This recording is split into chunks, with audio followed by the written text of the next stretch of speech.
본문은 그러니까 저희가 지난주에 이제 일단 절기가 초막절이라고 말씀을 드렸습니다. 초막절기고 이제 그 초막절기는 보통은요 이렇게 8일에 걸쳐서 행해요.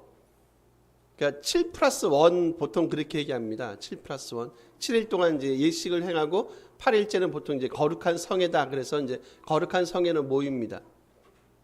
요거는 이제 뒤에 다시 나올 거고요. 그리고 이제 지금 오늘 본문 14절에 보시면 한번 눈을 와보세요. 이미 명절의 중간이 돼서 쭉 나옵니다. 그죠? 그러니까 명절의 중간이니까 거의 이제 한 4일째쯤 되시는 거예요. 4일째쯤 되셔서 예수께서 성전에서 가르치시고 그리고 이제 유대인들하고 계속 이제 논쟁을 벌이는 내용이 지금 오늘 본문에 소개되는 내용이에요. 그러니까 이제 유대인들은 이런 거예요. 네가 지금 성전에서 말을 가르치는데 말을 하는데 야 네가 누구의 권위로 지금 말을 하는 거냐 하면서 이제 제가 오늘 본문 제목이 이 사람이 배우지 아니했다라고 얘기했죠. 얘가 이 친구가 이렇게 별로 학문이 없는 것 같은데 어떻게 성전에서 우리를 가르치지?라고 하는 얘기를 지금 유대인들이 이제 하는 거예요. 이제 지금 그 얘기를 가지고 저희가 같이 한번 나눠보려고 합니다. 일단 오늘 본문이 여러분 중요한 건 뭐냐면 일단 유대인들이 당연히 마음을 볼 수 있고요. 얼마나 그들이 세상적인지 그리고 세상의 권위나 세상의 전통에 의지하는지 그들이 얼마나 하나님의 사람이 아닌지 늘 입만 열면 무슨 얘기한다고요? 예배, 제사, 하나님 얘기를 하고 있지만 사실상 그들이 얼마나 하나님의 사람들이 아닌지를 오늘 본문도 역시 고발의 형태를 띠고 있는 것을 볼 수 있거든요. 일단 여러분 저희가 이제 지난주 봤던 본문 중에 이제 오늘 본문에 대한 중요한 이제 그 논쟁을 촉발시킨 그 하나의 그 단서가 있어요. 그게 뭐냐면 저희가 이제 12절을 한번 보실 거예요, 여러분. 지난주에 제가 이 부분은 건들지 않았는데 12절 한번 놔보실래요? 바로 앞에 절이세요. 눈을 오세요. 이제 무리들이 예수님에 대해서 이제 수군거립니다. 어떤 사람은 좋은 사람이다 하고 어떤 사람은 아니라 하고 무리를 뭐 한다고 얘기하나요? 미혹한다고 얘기해요. 이 사람은 미혹하는 사람이야 라고 얘기해요. 제가 얘기했어요. 초막절은 크게 두 가지를 메시지를 전한다. 하나는 뭐라고요? 이분이 진정한 생수시다. 그리고 이분이 진정한 참빛이시다라는 일단 두 개의 큰 메시지를 전해줘요. 근데 지금 이제 소위 말하는 유대 무리들은 예수님을 뭘로까지 봐요? 이 사람 미혹하는 자야 라고 봐요. 지금 여러분은 어떤 생각이 드세요? 과연 주님이 미혹하는 자입니까? 그리고 이제 제가 볼 거 여러분 이제 이 미혹하다는 단어가 있잖아요. 이게 플라나오라는 단어인데 이 단어가 신약에서 한 39번 있어요. 그리고 요한복음은 두 번밖에 쓰지 않아요. 지금 요 본문하고 우리 바로 여기 7장에 있거든요. 7장 한번 보실래요? 7장 뒤에 47절 한번 봐보세요. 그러니까 요 본문에서만 지금 딱 두 번 쓰는 단어가 미혹하다라는 단어예요. 바리새인들이 대답하되 너희도 미혹되었느냐 얘기하지요. 말씀했어요. 이 단어가 신약에서 39번 쓴다. 근데 여러분 이 단어가 이렇게 제가 한번 이렇게 어디서 많이 사용되는가 한번 이렇게 좀 검색을 해봤거든요. 제가 쓰는 이제 프로그램이 있어서 한번 봤는데 두 성경에서 아주 많이 사용돼요. 두 성경, 두 말씀 어디냐면 어디일 것 같으세요? 질문해 볼까요? 일단 요한계시록이에요. 그리고 또 하나는 어디냐면 마태복음이에요. 마태복음하고 요한계시록에서 각각 8번씩 써요. 그러니까 다른 데는 뭐 한 번, 두 번, 세 번 거의 많이 쓰이잖아요. 39번이니까 이렇게 많이 쓰이는 단어. 그래도 많이 쓰이네요. 39번, 40번 정도면. 근데 마태복음하고 지금 계시록이 아주 많이 써요. 계시록은 당연히 아시겠죠. 이 본문이 누구에게 쓰는지 아십니까? 대부분 뭐 사단, 용, 그리고 뭐 예를 들면 거짓 선지자, 아니면 뭐 바벨론, 뭐 짐승들 있죠. 그런 양반들에 대해서 쓰는 단어가 이 단어예요. 그러면 지금 생각해 보세요, 여러분. 유대인들이 예수님을 보는 눈은 지금 어느 정도 수준이라는 거예요. 요한이 계시록에서 고발하잖아요. 야, 너희들 절대로 누구의 말을 따르면 안 된다고요. 사단의 말을 따르면 안 돼. 거짓 짐승의 말을 따르면 안 되고 바벨론의 말을 따르면 안 돼. 그들은 우리를 뭐하는 사람이에요? 미혹하는 자야라고 말할 때 쓰는 그 그 정도의 지금 말을 누구에 대해서 쓰고 있다는 거예요? 예수님에 대해서요. 이해하시겠습니까? 무슨 얘기를 하고 있는 거 아세요? 유대인들의 마음이, 눈이 얼마나 주님에 대해서 닫혀 있는지, 얼마나 주님의 주님 되심을 보지 못하는지, 마치 요한이 고발하는, 다시 말씀하면 계시록에서 용에 대해서, 사단에 대해서, 거짓 짐승, 바벨론, 유혹자들에 대해서 썼던 그 단어를 유대인들이 동일하게 쓴단 말이에요. 예수님에 대해서. 즉 그 얘기는 뭐냐면, 얼마나 이들이 영적으로 이들이 얼마나 진리를, 본질을 보지 못하는지를 지금 단적으로 이걸 통해서 보여주고 있다는 거예요. 흥미로운 건 여러분, 지금 예수님이 성전에서 가르치신다고 얘기했죠. 몇 절이죠? 14절 뒤에서요. 성전에 올라가 가르치시니라고 얘기해요. 사실 지금까지요. 저희가 봤던 7장까지 예수님께서 성전에 올라가셔서 가르친 지금 케이스가 몇 번 있으냐면 지금 요 본문을 포함하면 3번을 가르치세요. 2장이 소개가 되고요. 5장이 소개가 돼요. 성전 청결을 일으키시고 난 다음에 예수께서 말씀을 하시고요. 그리고 38년 된 병자 있죠. 기억나시죠? 베데스다 연못이에요. 그때 그 사건 이후에 예수께서 말하시고, 그리고 오늘이 3번째세요.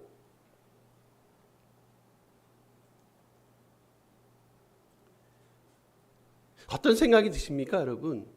물로 포도주를 만드시고, 그리고 성전에서 성전 청결 사건을 일으키시고, 그리고 5장에서 38년 된 베데스다 연못에서 38년 된 병자를 치유하시고 말씀하시고, 초막절 말씀하시고, 3번에 걸쳐서 성전에서 가르치심에도 불구하고 유대인들은 전혀 주님의 그 가르치심에 별로 마음을, 생각을 두고 싶지 않죠. 그러니까 아예 처음부터, 이 얘기는 뭐냐면 아예 처음부터 그들은 주님에 대해서 뭐 하는 거예요? 마음을 아예 닫아버린 거예요. 아마 30번을 가르치셔도 300번을 가르치셔도 아마 그들은 전혀 주님의 마음을 받아들일 마음이 없을 거예요. 그러니까 주님을 뭘로 말한다고요? 유대 무리들은 이 사람은 우리를 미혹하는 자야 라고 말해요. 저는 그런 생각이 들어요. 주님, 하나님께서 오셔도, 하나님이 말씀하셔도 그들은 절대로 듣지 않을 거다. 왜 그렇다고요? 아예 그들은 처음부터 하나님, 주님의 말씀만이 아니라 하나님의 말씀을 받아들일 마음의 자세나 태도나, 아니 그런 내용들을 갖고 있지 않다는 거예요. 여러분, 얼마나 안타깝습니까? 그렇지 않으십니까?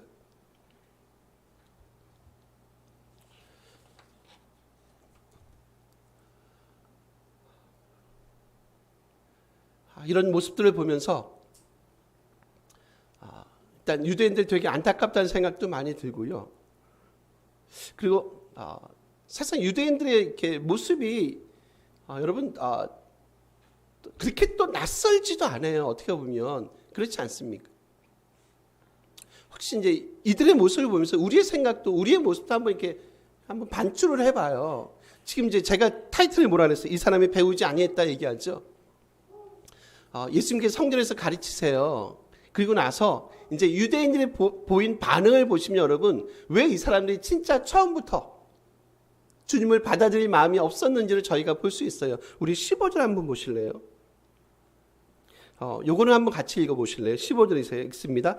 유대인들이 놀랍게 여겨 이르되 이 사람은 배우지 아니하였거늘 어떻게 그를 아느냐. 이 사람은 배우지 아니했다 얘기하고요. 그리고 유대인들이 처음에 뭐라고 얘기합니까? 이 사람이 어떻게 생각한다고요? 놀라다라는 단어 기억하실 거예요. 이 놀라다라는 단어는 사실상 뭐의 또 다른 표현이라고 얘기했나요? 제가 불신앙의 또 다른 표현이라고 얘기를 했어요. 유대인들은, 무리들은, 주님을 받아들이지 않는 사람들은 늘 뭐만 한다고요? 늘 놀라기만 하세요. 놀라기만 하고 전혀 뭐를 이끌어내지 못하냐면 그들 삶의 변화를 이끌어내지 못해요. 도대체 이 친구가 도대체 뭐길래 이 성전에서 한두 번도 아니라 3번이나 성경에서 우리를 가르치듯이, 마치 자기가 랍비듯이 우리를 이렇게 가르치냐는 거예요. 여러분, 이 얘기를 제가 이제 잠깐 한번 해드릴게요. 유대인들도 여러분 이렇게 교육 과정이 있어요. 그 당시 유대인들도 교육 과정이 있습니다. 보통 이제 5세에서 9세까지를 이렇게 보통 초등교육이라고 얘기해요. 그때 이제 뭐를 배우냐면 보통 그 토라 있죠. 모세 오경을 배워요. 어려서, 그러니까 5세라고 생각하면 되게 어린 나이죠. 지금 이제 한 사랑이 정도 꼴밖에 안 돼요. 그러니까 걔네들은 진짜 그때부터 이제 토라 모세 오경을 배우니까 진짜 철저하게 하나님 중심에 어떻게 보면 교육을 하는 거예요. 그게 초등교육 기간이고요. 그리고 10세에서 12세까지는 보통 중등교육으로 봐요. 그거는 뭘 가리키냐면 여러분 미시나라는 게 있어요. 그게 뭐냐면 소위 말하는 이제 구전율법이에요. 그러니까 율법은 이제 두 가지로 보거든요. 그 사람들은 이게 쓰여진 율법, 토라가 있고 말씀 성경이 있는 거죠. 그리고 구전율법이라는 게 있어요. 그러니까 옛날 이전부터 세월에 거쳐서 우리 아버지가 우리 아버지 또 아버지가 해서 쭉 위에서부터 내려오잖아요. 그렇죠? 입으로 전해져 내려온 율법이 있단 말이에요. 그걸 구전율법이라 얘기하고 그것을 이렇게 딱 모아서 만든 책이 뭐냐면 그게 미시나라는 책이에요. 미시나라는 거. 구전율법 모음집이에요. 쉽게 말하면 미시나라는 게. 그거를 가리켜요. 몇 세부터냐면 10세부터 12세까지. 요걸 보통 무슨 교육기관이야? 중등교육기관. 그리고 13세 이상부터는 뭘 가리키냐면 탈무드 아시죠? 탈무드라는 걸 가리켜요. 근데 거의 그 초중등은 우리식으로 표현하면 거의 이제 의무교육 같은 거예요. 그러니까 아마 예수님도 이제 그 당시에 그런 세월을 거쳐왔잖아요. 그죠? 그 세월을 거쳐왔으면 분명히 이제 아마 주님은 아마 초중등 교육, 그러니까 토라를 배우시고 그리고 미시나를 아마 배웠을 거다라고 저희가 추측은 할 수 있죠. 대신 이제 고등교육기관은 좀 달라요. 요거는 진짜 랍비들에게 가서 제 말씀을 배우고 우리로 말하면 조금 말 그대로 고등교육기관이에요. 여러분 그 당시 랍비들은 있잖아요. 랍비들은 이제 일반 자기가 이제 티칭을 하잖아요. 티칭을 하면 선생님들은 랍비가 선생님이잖아요. 랍비들은 자기의 권위로 이렇게 자기가 그 티칭을 하지 않아요. 누구의 권위로 가르치냐면 자기 스승님의 권위로 자기가 가르쳐요, 사람들은. 그러니까 예를 들면 이런 거죠. 이제 우리가 바울이라고 한번 해볼까요? 바울이 가르칩니다. 여러분, 하나님을 사랑하시고 그리고 이웃을 사랑하십시오라고 우리 선생님인 예를 들면 누가 있죠? 가말리엘이 그렇게 말했습니다. 그리고 네가 대접을 받고자 하면 너도 남을 먼저 대접해라고. 그리고 예를 들면 가말리엘은 우리 선생님 그 위로 가볼까요? 힐렐이 그렇게 말씀했습니다. 힐렐 또 샴마이 쭉쭉쭉 올라가다 보면 결국 누구까지 올라가나요? 모세까지 올라가겠죠. 다시요. 무슨 얘기인지 아시겠어요? 내 권위로 예를 들면 신은철 목사의 권위로 성전에서 회당에서 가르치지 않는다는 거예요. 누구의 권위로 가르친다고요? 자기 스승의 권위로 가르칩니다. 지금 15절 뒤에 이 사람은 배우지 아니했다라는 말을 무슨 얘기인지 아시겠어요? 어떻게 보면 예수님은 누구의 권위를 빌릴 수가 없다는 거예요. 왜냐하면 의무 교육은 좀 받았을지 모르지만 어떤 훌륭한 랍비 밑에서 예수님이 분명히 교육을 받지 않았을 거다라고 생각하는 거예요. 그러니까 사람들이 뭐 하는 겁니까? 놀라는 거예요. 아니 도대체 이 친구가 누구한테 배움을 받았길래, 우리가 알기로는 배움이 짧은 걸로 아는데 도대체 누구한테 배움을 받았길래 지금 우리에게 성전에서 그것도 3번씩이나 우리를 가르치지? 라고 지금 생각한다는 거죠. 유대인들은 여러분 지금 누구의 권위에 의존합니까? 누구의 권위에 의존해요? 사람들의 권위에 의존하지 않습니까? 그 당시 랍비들의 권위, 스승님들의 권위에만 의존을 해요. 누구의 권위에 의존하지 않습니까? 하나님의 권위에 의존하지 않거든요. 여기서부터 차이가 생기는 걸 볼 수 있지 않습니까, 여러분? 그래서 여러분 보세요. 우리 16절 다시 한번 좀 봐보실래요? 한번 다시 읽어주실래요? 16절입니다. 예수께서 대답하여 이르시되 내 교훈은 내 것이 아니요 나를 보내신 이의 것이다.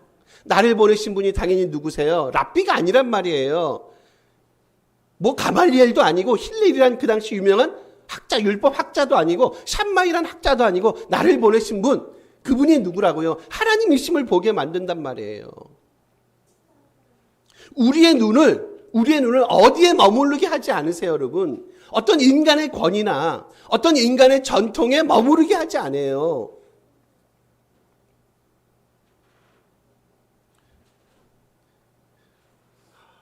너무 세상적이지 않습니까? 여러분, 유대인들이 보는 게 물론 전통을 유지하는 건 나쁘진 않을 수는 있지만 유대인들이 생각하는 저는 그 생각이 너무 인간적인 생각이 많이 드는 거예요. 이분들은 사람을 섬기는 분들이 아니잖아요. 그렇지 않으세요, 여러분? 하나님을 섬기는 분들이에요. 그들의 권위는 누구에 둔다고요? 자기가 가르침을 받았던 선생님.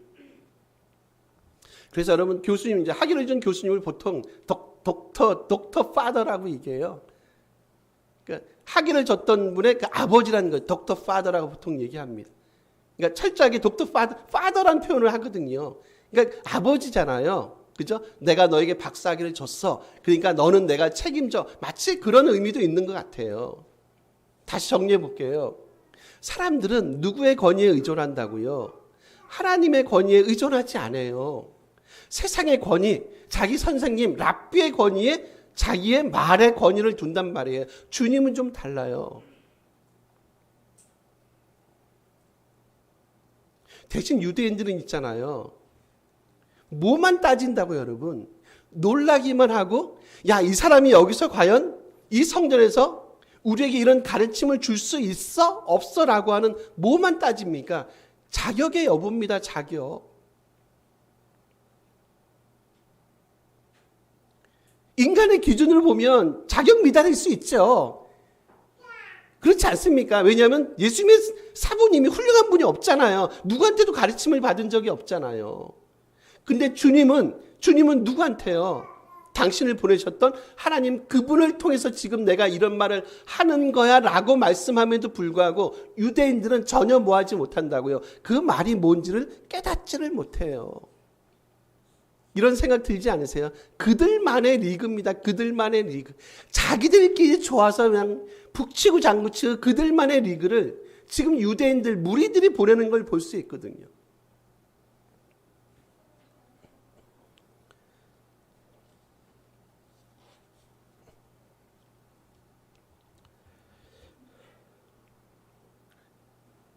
어, 17절 한번 눈 와보세요. 앞에만 볼게요.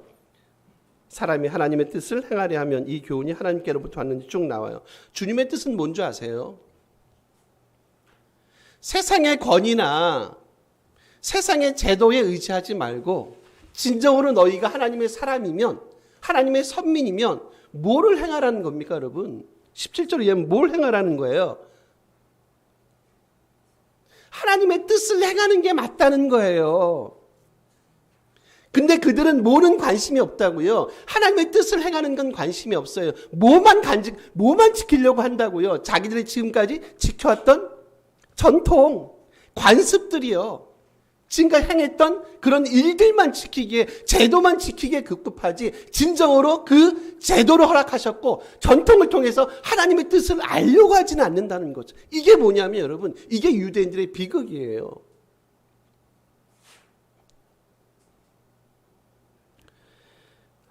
이제 좀 있으면 저희가 이제 우리 유신이도 이제 해당자가 되는데 이제 대학 입시를 이제 칠 겁니다.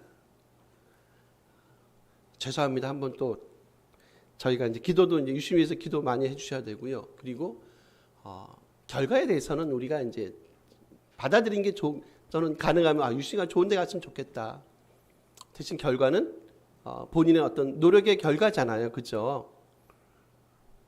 노력의 결과니까 이제 그거는 겸허하게 받아들이는 게 맞을 것 같고, 그리고 거기에 대해서 우리가 당연히 인정하는 거죠. 바람은 유신이가 좋은데 자기가 원하는 데를 갔으면 좋겠다. 근데 그것 때문에 여러분, 그것 때문에 교회 안에 예를 들면 인류가 나눠지면 안 되거든요. 그거는 뭡니까? 세상이 만들어놓은 제도가 만들어놓은 저는 폐악이라고 봐요. 제가 서울대 갔어야지 제가 이런 말을 담대하게 할 수 있는데 S대 갔어야 되는데 이거 S대도 못 간 사람, 신학교를 간 사람이라 일반 학부를 갈까 먼저 그랬어요. 어떻게 사람이 학교 때문에 사람이 한 사람이 이렇게 좋은지 나쁜지가 훌륭한지 훌륭하지 않은지가 결정이 나요, 여러분. 이거는 뭐라고? 이거는 저는 제도가 시스템이에요. 그게 한 사람의 인격을, 한 사람의 삶을 나누거나 분리할 수 없거든요. 지금 제가 얘기했어요. 가장 중요한 게 뭡니까? 이 땅에 우리가 부르심을 받았어요. 가장 중요한 건 뭐라고요? 이 땅에서 부르심 받은 삶의 그 현장에서 얼마나 우리가 하나님의 뜻을 행하면서 살아가시는가. 이거는 뭘 요청하냐면 철저한 하나님을 향한, 교회를 향한, 이 공동체를 향한 믿음의 헌신을 요청하는 거 아닐까요? 그게 하나님의 뜻 아닌가요, 여러분? 이번 명절에 형제들끼리 이제 식사를 함께 했어요. 제가 이제 뭐 이렇게 좀 씁쓸한 얘기죠. 제가 알기로 이제 그 교회가, 저희 형제 중에 한 교회가 한 5, 600명 정도 모이는 걸로 알거든요. 그 정도면 큰 교회죠. 요즘 5, 600명 정도 사이즈 교회가 되게 흔하진 않습니다. 아시다시피 막 초대형 교회든지 저희 같이 좀 작은 교회든지. 재밌는 얘기를 하세요. 이렇게 반주자가 없대요. 그 제가 이제 두 분한테 이제 강립사 회원 두 분한테 너무너무 감사드려요. 반주자가 이렇게 이전에 했는데 반주자 구하기가 너무 힘들대요. 그래가지고 최근에는 제가 그분 말씀이 이제 집사님이거든요. 모 교회 집사님인데 최근에는 이렇게 페이 반주자 있잖아요. 페이 반주자 얼마를 주고 이렇게 지금 반주자를 하고 이제 한 교회에서 한 친구를 앉혀놨는데 또 이렇게 막 이렇게 반주할 때 이렇게 좀 좋게 하는 거 아니에요? 막 그래서 이렇게 보는 사람도 좀 불편하게. 그래서 제가 그랬어요. 아니 교인이 몇 명인데 물론 이제 반주자가 중간중간 있긴 있었대요. 근데 뭐 이래서 빠지고 저래서 빠지고 애기 키우느라 바쁘고 뭐 이래서 빠지고 저래서 빠지고 해서 하여튼 지금은 반주자가 없어서 오죽하면 페이를 주고 이렇게 반주자를 지금 쓰고 있다라고 얘기하더라고요. 그래서 제가 이제 무슨 생각이 드냐면 야 그래도 뭐 옛날까지 안 해. 저희가 청년 때만 해도 페이 반주자라는 거 여러분 상상을 했습니까? 저희 젊었을 때 20대 막 그때 페이 반주자 돈을 페이하고 반주를 생각하셨습니까? 못했죠. 지휘도 마찬가지입니다. 지휘 이제 물론 그분들은 잡일 수는 있지만 지휘자들도 제가 거의 다 페이를 합니다. 요즘 피아노 반주도 거의 다 페이를 하고요. 그러니까 5, 600명 이상 되는 정도면 꽤 많으실 것 같은데 하여튼 두 분한테 이렇게 공개적으로 감사를 드립니다. 페이도 안 받으시고 감사함을 늘 수고해 주셔서. 그래서 야 우리 교회가 귀하구나. 우린 차고 넘치 정도는 아니지만 그래도 두 분이나 있는데 좀 이렇게 되게 씁쓸한 마음이 들더라고요. 씁쓸한 마음이 들어. 그러면 안 되지. 이제 지금 저는 이제 17절하고 요거를 한번 같이 연결해 보고 싶은 거예요. 하나님의 뜻을 행하는 게 뭔가? 여러분 반주란 게 얼마나 귀중하고 소중합니까? 찬양을 드리는 거잖아요. 그죠? 내가 시간이 많으니까 반주를 하고 좀 시간이 안 되면 반주는 다 못하고 그냥 억지로 시키니까 막 인상 쓰면서 하고 좀 그 정도 논리는 아닌 것 같아요. 이게 이제 그런 거죠. 정말로 하나님의 뜻이 뭡니까? 하나님의 공동체를 향한 그분을 향한 철저한 믿음의 헌신이 아닐까요? 라는 거죠. 그러니까 지금 현대교회가 놓치는 거 저는 이런 거라는 생각이 들어요. 여러분 되게 아이러니한 게 뭔지 아시죠? 지금 초대형 교회가 전 세계에서 초대형 교회를 예를 들면 탑10 안에 들어가는 전 세계입니다. 탑10 안에 들어가는 교회를 한번 이렇게 쭉 나열해 보면 제가 알기로는 대한민국 교회가 거기 몇 개가 들어갈 겁니다. 전 세계에서 탑10 안에 들어가는 교회가. 맞죠? 맞습니까? 근데 아이러니한 게 뭔지 아세요? 교인이 감소가 되고 있잖아요. 전 세계에서 탑10 안에 드는 교회가 대한민국에 몇 개가 있는데 전체를 보시면 대한민국 교인 수가 줄어드는 여러분 이 아이러니를 여러분 어떻게 설명하시겠습니까?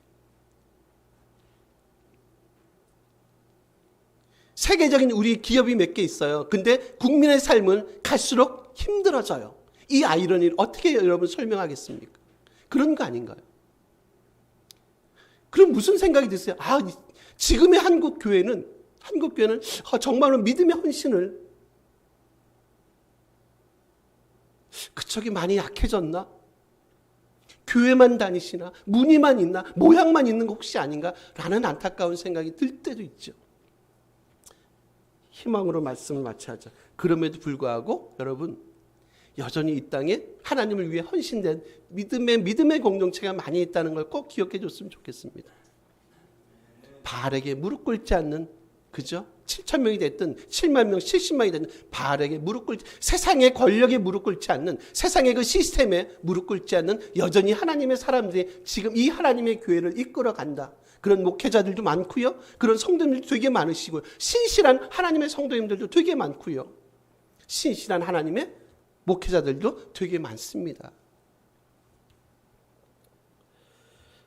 우리 하나만 더 보고 말씀을 좀 정리해 볼게요. 우리 22절 한번 읽어 보실래요? 22절 읽어주세요. 읽습니다. 모세가 너희에게 할례를 행했으니 그러나 할례는 모세에게서 난 것이 아니요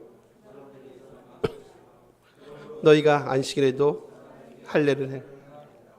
예, 이게 무슨 얘기예요? 여러분, 안식일에도 할례를 행한다고 얘기해요. 안식일법이 있고 할례법이라는 게 있잖아요. 여러분, 율법도 다 똑같지 않습니다. 율법도 차등이 되는 거 있어요. 그러니까 율법도 더 상위의 법이 있고 더 하위의 법이 있어요. 그럼 여러분, 안식일에도 할례를 행한다고 얘기해요. 그러면 어떤 법이 더 상위법이세요?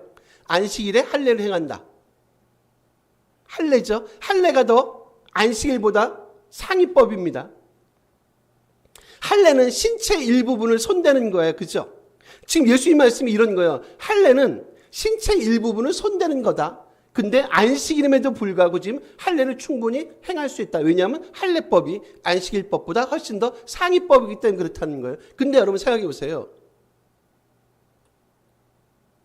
주님이 지금 이 병자를 치유하잖아요. 지금 여러분 이 스토리가 나온 게 지금 뭐하고 계속 연결이 된다고요? 5장에 베데스다 연못에서 38년 된 병자를 치유한 사건과 계속 지금 이어지는 거예요. 지금 그것 때문에 계속 시비가 걸리고 있는 거예요. 무슨 얘기인지 아시겠죠? 38년 된 병자는 단순히 한 부분을 손댄 게 아니죠. 다시요. 이해하십니까? 할례는 한 부분을 손댄 겁니다. 그렇죠? 38년 된 병자는 어느 부분을 손댄 겁니까? 그 사람의 삶 전체를 손댄 거예요. 안식일에. 그죠? 그럼 여러분 어떤 게 맞습니까? 전혀 그게 문제가 될 게 맞나요? 문제가 안 됩니까? 되는 게 맞습니까? 제 질문 이상한가요? 문제 안 되는 게 맞잖아요. 안식일에 할례, 신체 일부를 만지는 거 할례도 너희가 허용하지 않냐? 근데 안식일 날에 신체 일부분이 아니라 한 사람 전체를 회복시킨 거 아니냐? 근데 그게 뭐가 문제가 되냐는 거잖아요. 맞죠? 그게 뭐가 문제가 돼? 너희가 율법이나 지금 말씀을 해석하는 게 문제가 되지. 너희들은 전혀 지금 뭐를 이해하지 못하는 거예요. 하나님의 뜻을, 토라를 전혀 이해하지 못한다는 얘기를 하고 있어요. 안식일에 신체의 일부분을 손대는 할례를 행하는 것들을 행하는데 너희가 전혀 문제를 삼지 않고 있지 않냐. 근데 안식일 날에 내가 한 사람의 삶을 회복시키고 그 사람을 진정한 그 사람 삶에 샬롬을 내가 갖고 오지 않았냐. 근데 왜 그거를 너희는 자꾸 문제를 삼고 있지라는 얘기를 하고 있어요. 즉 그 얘기는 뭐냐면 그들이 전혀 지금 뭐를요. 하나님의 말씀과 하나님의 진정한 뜻이 무엇인지를 전혀 이해하지 못하는 어떻게 보면 영적인 소경임을 지금 이 본문을 이 말씀을 통해서 말씀하고 있다는 거죠. 우리의 영적인 눈이 떠졌으면 좋겠어요. 그리고 성경이 말씀하시는 것 있잖아요. 진정 우리를 향한 이 땅을 향한 하나님의 뜻은 무엇인가? 우리는 그 주님의 말씀 앞에 가르치심 앞에 우리 마음을 온전히 내어놓는 것. 우리는 진정한 믿음의 헌신을 할 수 있는 그런 마음의 삶의 자세가 우리 가운데 있는 것.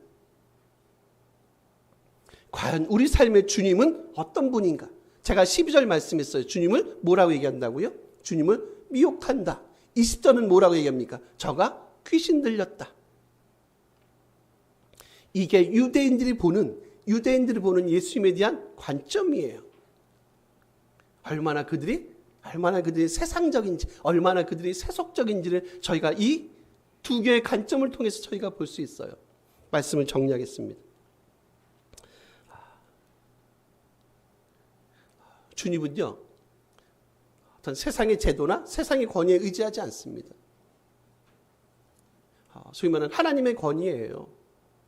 그리고 그 하나님의 권위만 의지하시고요. 그 권위를 누구에게 주셨습니까? 이 땅을 살아가는 하나님의 백성들에게 사실 어떻게 보면 다시 위임하신 거 아닙니까? 우리가 살아가는 거 이 땅에서 인간의 제도가 아니라 인간의 권위가 아니라 어떤 신적인 권위로 우리가 부르심을 받았음을 저희가 다시 한번 확인했으면 좋겠어요. 그게 우리가 이 땅을 살아가는 삶의 동력이 되고 그게 우리의 힘이 되고 능력이 되면 조금은 세상을 다르게 바라보고요. 조금은 하나님의 사람으로 살아가는데 부족함이 없는 삶을 저희가 살아내지 않겠습니까? 이 사람은 배우지 아니했다고 얘기합니다. 그렇죠. 누구도 우리를 가르치지 않았어요. 누구만 가르쳤습니까? 누가 우리를 가르쳤어요? 하나님이요. 그분이 가르치셨어요. 그래서 우리는 이렇게 고백할 수 있죠. 우리는 그래서 부족함이 없습니다. 이런 우리의 삶과 믿음의 고백들이 우리 가운데 있기를 간절히 소원합니다. 우리 같이 한번 기도했으면 좋겠습니다.